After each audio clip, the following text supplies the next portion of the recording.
اور میں حلفاً کہتا ہوں، لوگ کہتے ہیں جی آپ کیوں قسم کھاتے ہیں؟ اس لیے کہ ہم نے ایک بڑی بے یقینی اور غیر یقینی کی فضا اس ملک میں پیدا کر دی ہے. تو میں اللہ اور اس کے رسول کو حاضر ناظر جانتے ہوئے اور گواہ بناتے ہوئے ہر جگہ یہ عہد کر رہا ہوں، آپ میں سے جو صاحب جس طرح سے تسلی کرنا چاہے وہ تسلی میں کروانے کے لیے تیار ہوں کہ میں اپنی ساری زندگی میں کسی سیاسی جماعت کا انکلوڈنگ دس پارٹی انشاءاللہ جو اس تحریک کے نتیجے میں مارز وجود میں آئے گی، کبھی کسی طرح کا کوئی سیاسی، کوئی حکومتی، کوئی سرکاری عہدہ نہ لوں گا، نہ اس عہدے کا امیدوار ہوں گا، نہ کسی کے اصرار پر وہ عہدہ قبول کروں گا. نام جو ہے اور پرچم، ابتدا میں آپ پرچم دیکھیں گے انشاءاللہ، اور اس کے بعد جو تحریک ہے اس تحریک کا نام جو سیاسی جماعت نہیں ہے، سیاسی جماعت کے نام کے طور پر کہیں رجسٹرڈ نہیں ہے اور نہ ہی رجسٹرڈ ہوگی انٹل کہ ایک سیاسی جماعت ڈیموکریٹک طریقے سے وجود میں آ کے ڈیموکریٹک طریقے سے اس کے عہدیداران منتخب نہیں ہو جاتے. تو یہ وضاحت آپ سب دوستوں سے ذرا پلیز دیکھیے گا. جی جناب.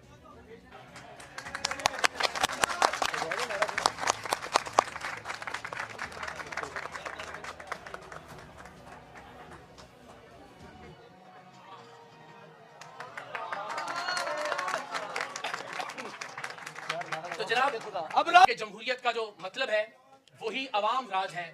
ہم نے اس ملک میں آج تک فوجی راج دیکھا، ہم نے اس ملک میں گورنر راج دیکھا، بھٹو راج دیکھا، خان راج دیکھا. اب سے انشاءاللہ عوام راج کا آغاز ہوگا. اس تحریک کا نام ہے پاکستان عوام راج تحریک.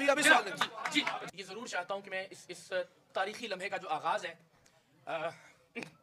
وہ ہمارے ایک بڑے عزیز دوست راجہ مطلوب صاحب جو ہر ایونٹ میں آج سے پہلے ہر پروگرام میں ہمارے ساتھ سٹیج شیئر کیا کرتے تھے، ان کو یاد کرنے سے کروں اور اس سے بیشتر کہ ہم کچھ زیادہ بات کریں. میں آپ سب سے یہ درخواست ضرور کروں گا کہ پلیز اس بات کو تھوڑا سا انڈرسٹینڈ کیجئے گا جب بھی ہم اس پریس کانفرنس کو رپورٹ کریں کہ ہم آج کسی سیاسی جماعت کے اعلان کے لیے یہاں اکٹھے نہیں ہیں.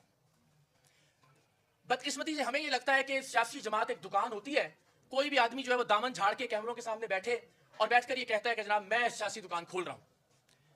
انفارچونیٹلی دکانیں یا سیاسی جماعتیں بدقسمتی سے پاکستان میں اس طرح سے کھلتی رہی ہیں. میں یہ سمجھتا ہوں کہ سیاسی جماعت چونکہ کوئی دکان نہیں ہوتی، کوئی کاروبار نہیں ہوتا کہ جس کو اچانک سے کھول لیا جائے.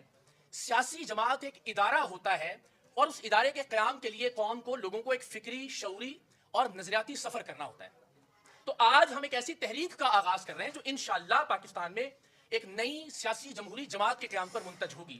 تو یہ میری سب سے درخواست ہے کہ یہ رپورٹ کرتے ہوئے اس بات کا ضرور خیال رکھیں کہ کیا ہم نے ایک سیاسی جماعت بنائی ہے یا ہم ایک سیاسی جماعت کی جانب سفر کا آغاز کر رہے ہیں، ایک تحریک کا آغاز کر رہے ہیں تاکہ ہم لوگوں کو یہ بتا سکیں کہ سیاسی جماعت ہوتی کیا ہے.